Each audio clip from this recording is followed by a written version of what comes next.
All right. It is time to complete Prince Caspian. We now know that Peter won, that the lords that manipulated Miraz into accepting the battle are dead. The trees have been awakened, and Narnia is going to be returned back to order. So let's see what happens. At the sight of Aslan, the cheeks of the Telemarin soldiers became the color of cold gravy. Their knees knocked together, and many fell on their faces. They had not believed in lions, and this made their fear even greater. Even the red dwarfs, who knew that he came as a friend, stood with open mouths and could not speak. Some black dwarfs, who had been of Nicabric's party, began to edge away. But all the talking bees surged around the lion, with purrs and grunts and squeaks and whinnies of delight, fawning on him with their tails, rubbing against him and touching him reverently with their noses, and going to and fro under his body and between his legs. If you have ever seen a little cat loving a big dog whom it knows and trusts, you will have a pretty good picture of their behavior. Then Peter, leading Caspian, forced his way through the crowds of animals. "This is Caspian, sir," he said, and Caspian knelt and kissed the lion's paw. "Welcome, Prince," said Aslan. "Do you feel yourself sufficient to take up the kingship of Narnia?" I don't think so, sir," said Caspian. "I am only a kid." "Good," said Aslan. "If you had felt yourself sufficient, it would have been a proof that you were not. Therefore, under us and under the High King, you shall be King of Narnia, Lord of Cair Paravel, and Emperor of the Lone Islands, you and your heirs, while your race lasts. And your coronation, but oh, what do we have here?" For at that moment a curious little procession was approaching. 11 mice, 6 of whom carried between them something on a litter made of branches. Excuse me. But the litter was no bigger than a large atlas. No one had ever seen mice more woebegone than these. They were plastered with mud, some with blood too, and their ears were down, and their whiskers drooped, and their tails dragged on the grass, and their leader piped on his slender pipe a melancholy tune. On the litter lay what seemed little better than a damp heap of fur, all that was left of Reepicheep. He was still breathing, but more dead than alive, gashed with innumerable wounds, one paw crushed, and where his tail had been, a bandaged stump. "Now, Lucy," said Aslan. Lucy had her diamond bottle out in a moment, though only a drop was needed on each of Reepicheep's wounds. The wounds were so many that there was a long and anxious silence before she finished, and the master mouse sprang from the litter. His hand went at once to his sword hilt. With the other he twirled his whiskers. He bowed. "Hail, Aslan!" came his shrill voice. "I have the honor—" But then suddenly he stopped. The fact was that he still had no tail. Whether that Lucy had forgotten it, or that her cordel, though it could heal wounds, could not make things grow again. Reepicheep became aware of his loss as he made his bow. Perhaps it altered something in his balance. He looked over his right shoulder, failing to see his tail. He strained his neck further till he had to turn his shoulders, and his whole body followed. But by the time his hindquarters had turned too and were out of sight, then he strained with his neck, looking over his shoulder again, with the same result. Only after he had turned completely around 3 times did he realize the dreadful truth. "I am confounded," said Reepicheep to Aslan. "I am completely out of countenance. I must crave your indulgence for appearing in this unseemly fashion." "It becomes you well, small one," said Aslan. "All the same," replied Reepicheep, "if anything could be done, perhaps Her Majesty," and here he bowed to Lucy. "But what do you want with a tail?" asked Aslan.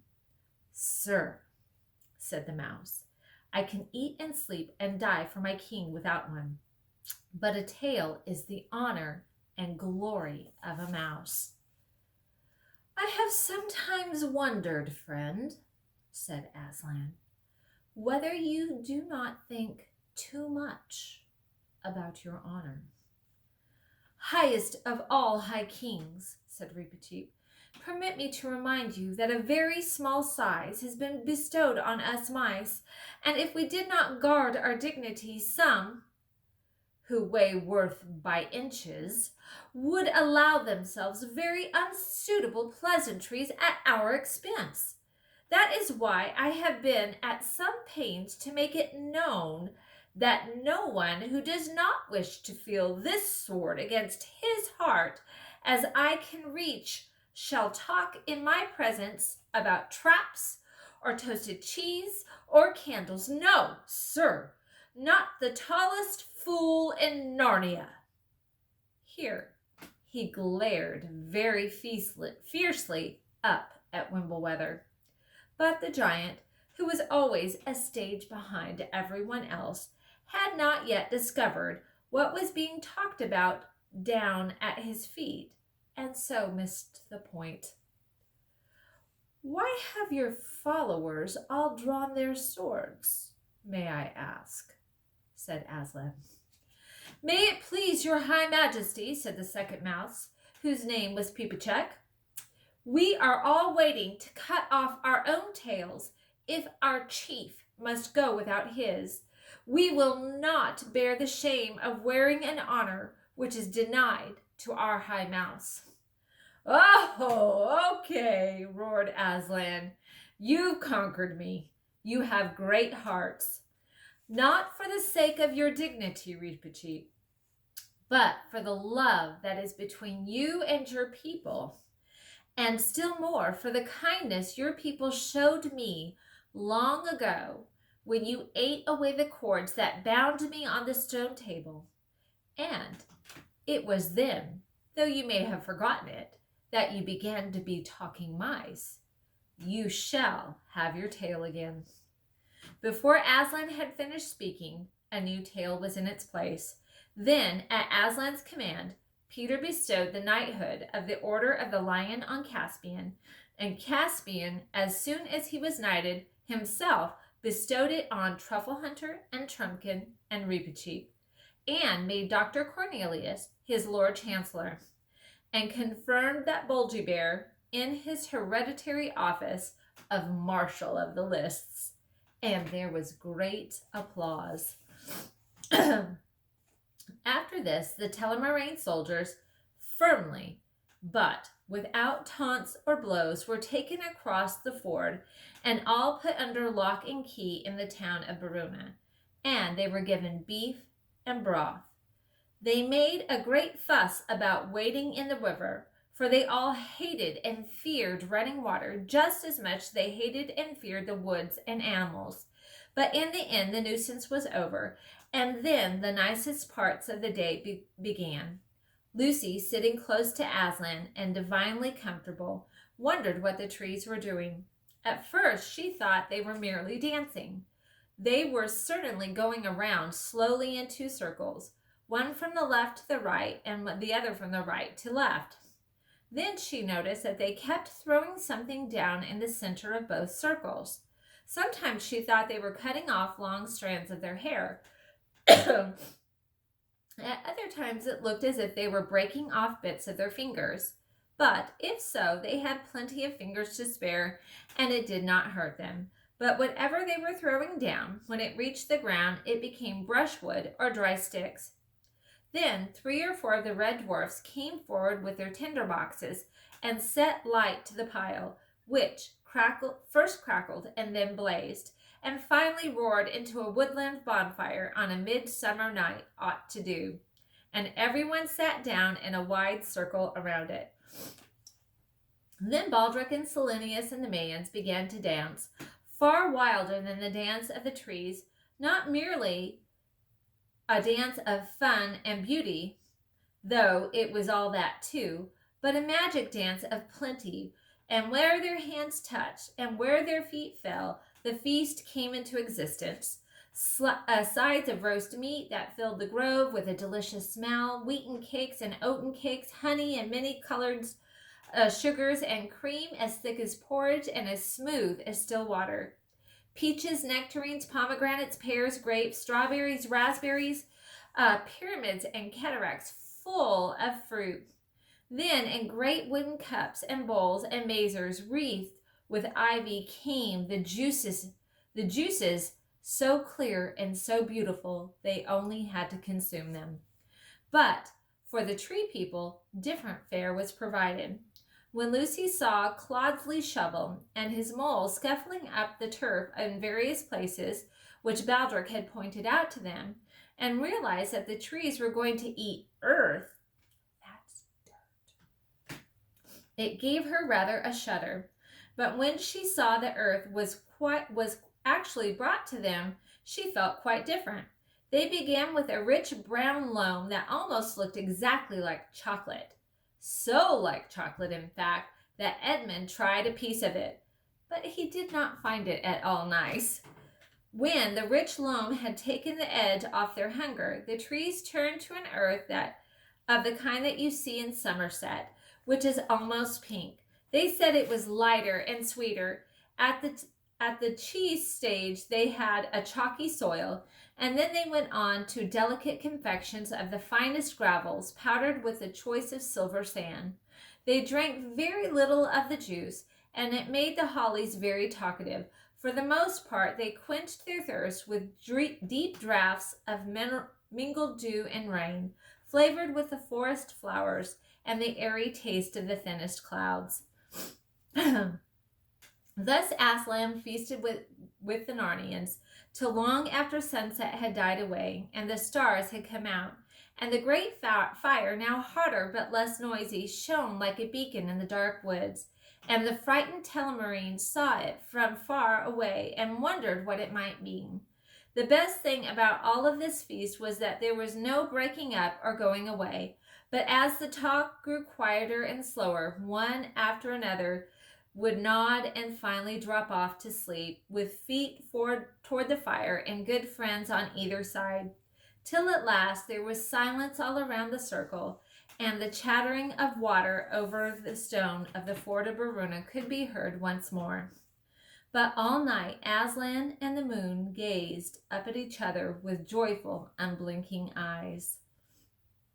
Next day, messengers, who were chiefly squirrels and birds, were sent all over the country with a proclamation to the scattered Telmarines, including, of course, the prisoners in Baruna. They were told that Caspian was now king, and that Narnia would henceforth belong to the talking beasts and dwarfs and dryads and fauns and other creatures quite as much as it did to men.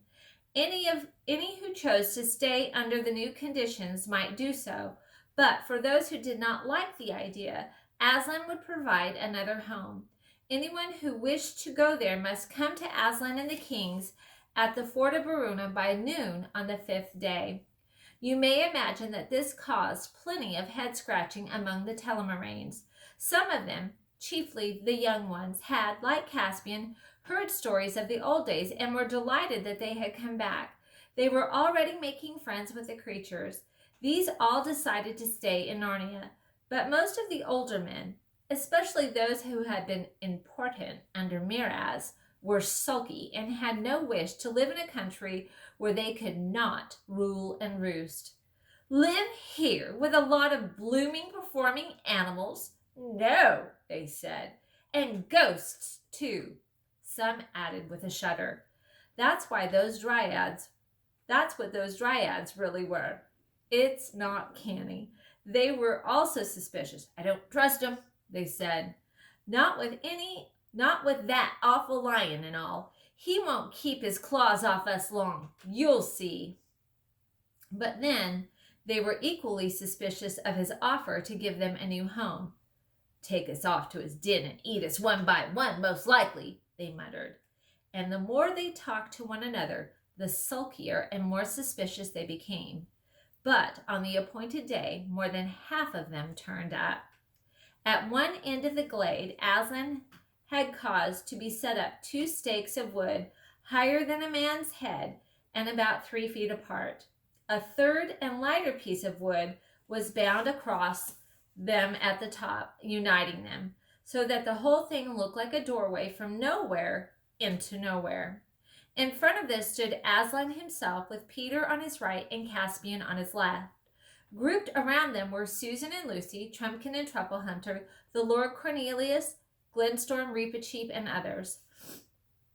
The children and the dwarfs made good use of the royal wardrobes that had been in the castle of Miraz, and now was the castle of Caspian, and with what silken cloth of gold, with snowy linen glancing through the slashed sleeves, with silver mail shirts and jeweled sword hilts, with gilt helmets and feathered bonnets. They were almost too bright to look at. Even the beasts wore rich chains around their necks, yet nobody's eyes were on them or the children. The living and strokable gold of Aslan's mane outshone them all. The rest of the old Narnians stood down each side of the glade. At the far end stood the Telmaranes. The sun shone brightly, and the pennants fluttered in the light wind. Men of Talmar, said Aslan, you who seek a new land, hear my words. I will send you all to your own country, which I know and you do not. We don't remember Talmar. We don't know where it is. We don't know what it will be like, grumbled the Telmaranes. You came into Narnia out of Talmar, said Aslan, but you came into Talmar from another place. You do not belong to this world at all. You came hither certain generations ago out of the same world to which the High King Peter belongs. At this, half of the Telmaranes started whimpering. There you are, I told you so. He's going to kill us, send us right out of the world. And the other half began throwing out their chests and slapping one another on the back and whispering, there you are. Might have guessed we didn't belong to this place with its odd and nasty, unnatural creatures. We're of royal blood, you see. And even Caspian and Cornelius and the children turned to Aslan with looks of amazement on their face. Peace, said Aslan in a low voice, which was nearest to his growl. The earth seemed to shake a little, and every living thing in the grove became as stone. You, Sir Caspian, said Aslan, might have known that you could be no true king of Narnia unless, like the kings of old, you were a son of Adam and came from the world of Adam's sons. And so you are. Many years ago, in that world, in a deep sea of that world which is called the South Sea, a shipload of pirates was driven by storm on an island. And there they did as pirates would, killed the natives and took the native women for wives, and made them palm wine, and drank and were drunk, and lay in the shade of the palm trees, and woke up and quarreled, and sometimes killed one another. And in one of these frays 6 were put up to flight by the rest, and fled with their women into the center of the island, and up a mountain, and went, as they thought, into a cave to hide. But it was one of the magical places of that world, one of the chinks and chasms between that world and this. There were many chinks and chasms between worlds in old times, but they have grown rarer. This was one of the last. I do not say the last. And so as they fell, or rose, or blundered, or dropped right through, and found themselves in this world, in the land of Talmar, which was then unpeopled. But that is why but that is what unpeopled is, a long story. I will not tell it now. And in Telmar their descendants lived and became a fierce, proud people. And after many generations there was a famine in Telmar, and they invaded Narnia, which was then in some disorder, but that also would be a long story, and conquered it and ruled it. Do you mark all of this well, King Caspian? I do indeed, sir, said Caspian. I was wishing that I had come from a more honorable lineage. You come from the Lord Adam and the Lady Eve, said Aslan, and that is both honor enough to erect the head of the poorest beggar, and to shame enough the bow of the shoulders of the greatest emperor on earth. Be content. And Caspian bowed. And now, said Aslan, you men and women of Telmar, you will go back to the island in the world of men from which your fathers first came. It is no bad place. The race of those pirates who first found it has died out, and it is without inhabitants. There are good wells and fresh water, and fruitful soil, and timber for building, and fish in the lagoons, and other men of that world have not yet discovered it. The chasm is open for your return. But this I must warn you, that once you have gone through, it will close behind you forever. There will be no more commerce between the worlds by that door. There was silence for a moment. Then a burly, decent-looking fellow among the Telmarine soldiers pushed forward and said, Well, I will take the offer. It is well chosen, said Aslan, and because you have spoken first, strong magic is upon you. Your future in that world shall be good. Come forth. Then the man, now a little pale, came forward. Aslan and his court drew aside, leaving him free to access the empty doorway of the stakes. Go through it, my son, said Aslan, bending toward him and touching the man's nose with his own. As soon as the lion's breath came about him, a new look came into the man's eyes, startled but not unhappy, as if he were trying to remember something. Then he squared his shoulders and walked into the door. Everyone's eyes were fixed upon him. They saw the three pieces of wood, and through them the trees and the grass and the sky of Narnia. They saw the man between the doorposts. Then, in 1 second, he had vanished utterly. From the other end of the glade, the remaining Telmarines set up a wailing. Oh, what's happened to him? Did you mean to murder us?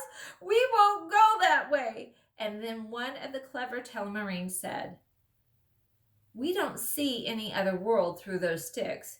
If you want us to believe in it, why doesn't one of you go? All of your own friends are keeping well away from the sticks. Instantly, Reepicheep stood forward and bowed. If my example can be of any service, Aslan, he said, I will take 11 mice through that arch at your bidding, without a moment's delay. Nay, little one, said Aslan, laying his velvety paw ever so lightly on Reepicheep's head. They would do dreadful things to you in that world. They would show you at fairs. It is others who must come and lead. Come on, said Peter suddenly to Edmund and Lucy. Our time is up. What do you mean? Said Edmund.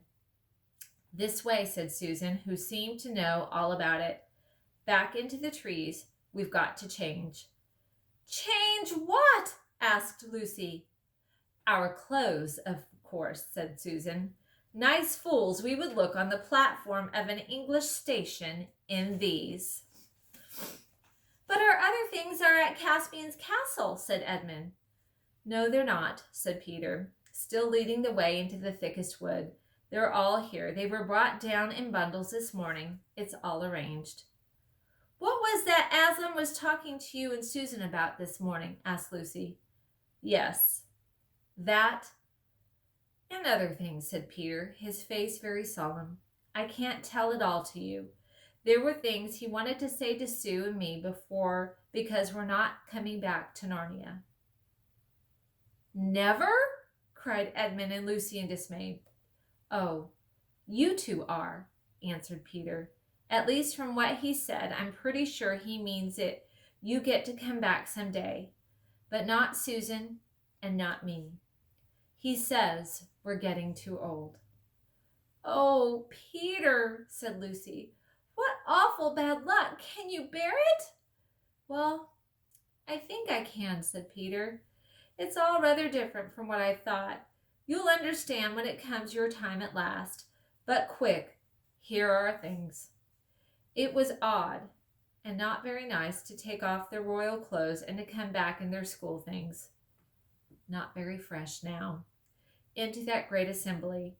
One or two of the nastier telemarines jeered, but the other creatures all cheered and rose up to honor Peter, the High King, and Queen Susan of the Horn, and King Edmund and Queen Lucy. They were affectionate and, on Lucy's part, tearful farewells with all of their old friends, animal kisses and hugs from the Bulgy Bears, and hands wrung by Trumpkin, and a last trickly, whiskery embrace from Truffle Hunter. And of course Caspian offered the horn back to Susan, and of course Susan told him to keep it. And then, wonderfully and terribly, it was farewell to Aslan himself. And Peter took his place with Susan's hand on his shoulders, and Edmund's on hers, and Lucy's on his, and the first of the telemarines on Lucy's. And so, in a long line, they moved toward the door. After that came a moment which is hard to describe, for the children seemed to be seeing things all at once. One was the mouth of a cave opening into a glaring glen, and blue of an island in the Pacific. There were all telemarines would find themselves the moment they were through the door. The second was the glade of Narnia, the faces of the dwarfs and beasts, and the deep eyes of Aslan, and the white patches on the badger's cheeks. But third, which rapidly swallowed up the other two, was the gray, gravelly surface of the platform in a country station, and a seat with luggage around it, where they were all sitting as if they had never moved from it. A little flat and dreary for a moment, after they had all been through, but also unexpectedly nice in its own way. With what with a familiar railway smell, and the English sky and the summer term before them. "Well," said Peter, "we have had a time." "Bother," said Edmund. "I left my new torch in Narnia." And that ends Prince Caspian. I hope this summer you will take the time to read The Voyage of the Dawn Trader. It's the journey of Caspian to find those lords who had set sail, who were loyal to his father. There's lots more adventure to be had, and it's only a book away. I miss you guys. See you later.